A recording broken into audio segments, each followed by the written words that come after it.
we would like to spend some time talking about us and our goal for this podcast and just a little more background as to why we're doing this.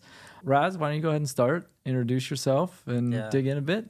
Yeah. So my name is Raz, 15 years plus in the cybersecurity industry, totally around 20 years in technology. I feel lucky that I was able to build 3 companies. One was my own. The other 2, I wasn't a co-founder, but I was in the founding team. One of them have been acquired. Another one was in AI. Previously to this session of AI, it was more... What do we call it? The old session is what? Deep Machine learning? Deep learning. Even though it's all the same thing. 2015. And this is my one side of my career. The other side of my career is more enterprise. Some people don't like enterprise. I like enterprise. Why? Because I'm study over there. I study a lot and I'm taking all the... You're like a disciple of it. Different skills. And we're going to speak about it. Yeah, we'll talk about the different skill thing. Different skills thing. Yeah. That's been in Checkpoint, surprised with the firewalls.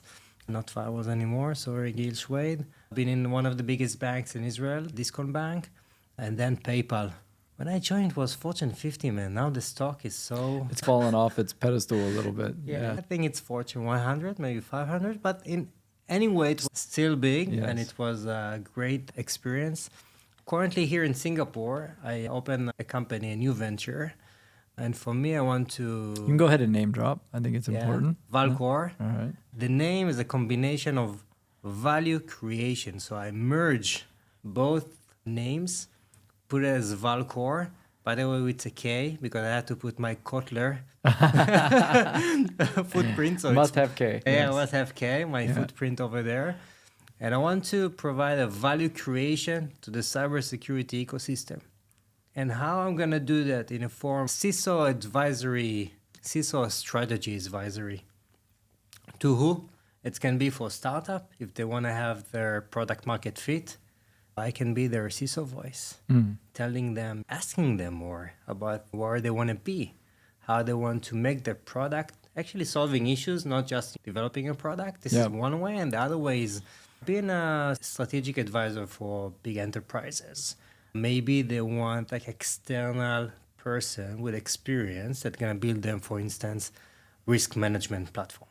Maybe they want to do evaluation for different products without any bias. So I'm not going to be the reseller that's pushing them or the vendor that's telling them, hey, you have to buy it because Gartner told them to do that. I can say, from my experience, I can do my questionnaires and understand the actual need. I just want to add that you come from a region that's known for probably building some of the biggest cybersecurity companies in the world. Yeah. I would argue that you have the experience and the lens that is quite valuable for this area and sector, right? Yeah, I feel so as well. I don't like to flag it. No, but I think that's where you come from, right? Yeah, that's where I come from. Yeah. Great ecosystem, the incubating, startup innovation, focusing on the solving problems for cybersecurity. And this is where I've been the past 15 plus years. And of course, I want to leverage in this side of the world. I think there's an episode in there somewhere when you have one of your guests that come through Israel to talk about the scene there and how it's the same, how it's different, how it's gotten to be impressive in size is actually an interesting topic we're going to have to cover one of these days. Yeah, we should. What about you, Mike? I'm going to go ahead and tell people my age so that it puts to rest when I talk about all the things I've done. So I'm 52.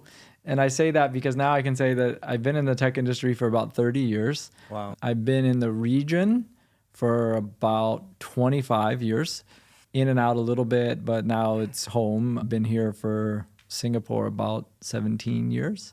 It's always been tech, but we'll get to this a little bit more. It's been in a range of things from engineering to product management, product marketing, working for 2 of the hyperscalers, worked for a couple of the big NMCs here, worked for startups, worked at a venture fund, done a lot of things, but I would say the periphery is always something related to startups, building them, investing in them, acquiring them, or selling to them, I would say. I've stayed in that arena for most of this time. I'm glad I'm here. I'm glad I was able to experience the growth of Southeast Asia. And I think also it's just an interesting time in what's happening globally with tech and the AI kind of wave, but also just the ability to like build anything from anywhere is something that I think is going to happen more, and I'm a believer in. That's an exciting time. Let's connect this, and I'll take this one because it was, you can add to it. How we got together, right? It's a good story. It's fun. I love LinkedIn, and right now I'm an employee of Microsoft, but I don't say that because of Microsoft, although it's cool that had acquired LinkedIn. I've always used LinkedIn, and it's almost what I think of as my social network because I use it that way. It's also a massive Rolodex, and my DMs are open. Everybody knows that. And I think you'll find I always respond.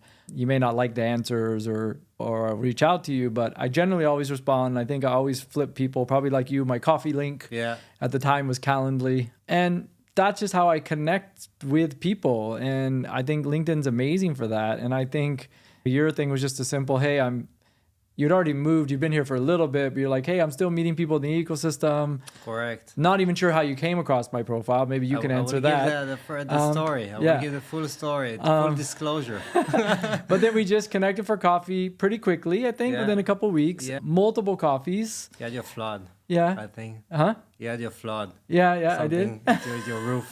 I had a leaky roof. Welcome to Singapore. And then it was just a lot of gears started turning on.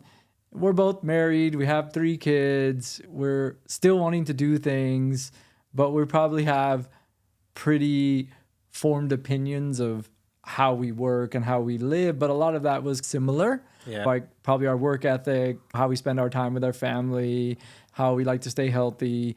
We don't know what we would do, but I started telling you about this because I knew this was coming because I'm friends with Borko. And I was saying, hey, this is coming.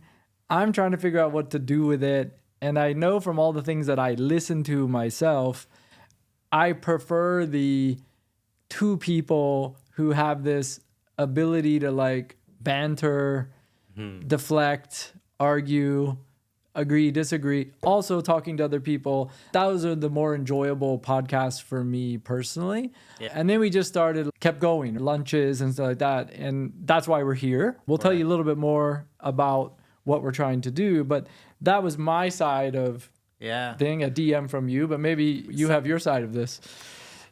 It's like you put it like great over there. My side is I love LinkedIn as well. I think people sometimes tend to say, I'm going to go to LinkedIn only if I'm looking for a job, only if I want to promote my promotion. But I think, same as you, it's a great place, first of all, to learn, to get to know people, to expand your network, not in a sense of selling them or they're going to be your next employer or your colleagues, but it's actually looking at as your ecosystem. So when I moved here to Singapore, I said, I have my Rolodex, Israel, US, I have a few in Singapore, but I have to expand it. I have to expand that. I need to find for the relevant people that I think they're going to have a good potential as my ecosystem. Very randomly, I saw an interview of yours. I don't remember who interviewed you, but the thing you said about startups cut me through. And in that specific time, what was the end of 2023, my mind is you need to put your voice in LinkedIn. Not just write your post, not just to copy paste from other stuff, and you put your voice over there. And when you put your voice, I get to understand how you think just in 2 minutes or 5 minutes conversation. And I said, I want to meet this guy. I'm glad you did. And this is the reason I approached. And I was so happy. And this is, you said, we operate very similarly. I'm also the one that's responding very fast. I like to connect with people, so there are lots of similarities. Yeah, I have an affliction over the unread message. Yeah, me too. Yeah, me too, same I here. read it, but I didn't respond yet. Stuff like that bugs me. Exactly, same here. And I also have in my back of my mind that I want to be part of some kind of podcast. Yeah. I didn't know how, when, the shape, but the moment we met, I think one of the times, and you said, hey, mention about Borko, and I'm like, hey, I'm thinking about it as well. So we have a very good match over there. And yeah, this is the show.